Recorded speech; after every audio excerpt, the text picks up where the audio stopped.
I just want to make the point here, you brought up a couple good issues. Not only are they the biggest abortion provider, not only are they helping fund political campaigns for pro-aborts, but they're currently under DOJ investigation for the sale of baby body parts. They've been caught failing to provide prenatal care, accepting race-based donations, failing to report rape and abuse. I mean, the organization is corrupt in whole, and it really shouldn't be a Republican versus Democrat issue. We should be looking at Planned Parenthood with its own claims as a healthcare provider, what it is doing, what it isn't doing. Its services are down, including pap smears, cancer screenings, mammograms. Mammograms are non-existent, but their manual breast exam services are down, all while their market share of abortions have skyrocketed over the last 10 years. We continue to fund them at greater and greater amounts, and their abortion market share continues to increase. So Republicans and Democrats should sit down at the table, look at this funding and what it's actually going to, and realize that Planned Parenthood doesn't take care of women. It doesn't look out for women in whole. You don't go to Planned Parenthood to get a flu shot.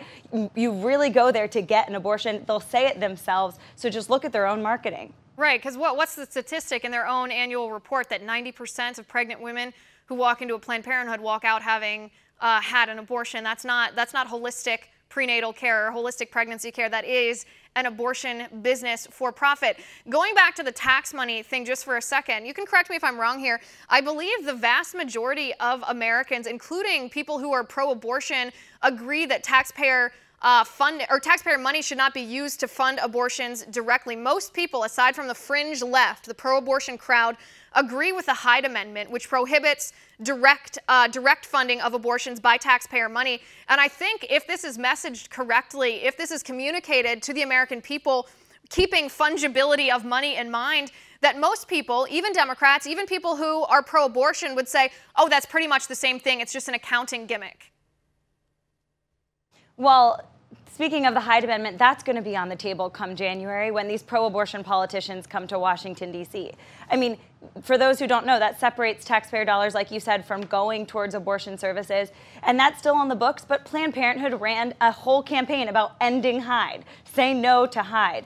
So these things that have been common sense regulations on abortion and funding and the restrictions, Planned Parenthood and its politicians want to overturn them all, want to end them all, want to get rid of any restrictions on abortions, which goes against what the majority of Americans think. The majority of Americans are against late-term abortion. That's a very good thing. We now need them to see that the same reason that they'd be against late-term abortion means that they should be against abortion at all times because a life is ended. And that child deserves better. That child, if you believe in justice and equality and nonviolence, then you need to be on the side of supporting life for that child in this country. And I don't want to hear about how you care about the poor until you look at the poorest among us who have no voice, no advocate, and no protection by law or society in this country.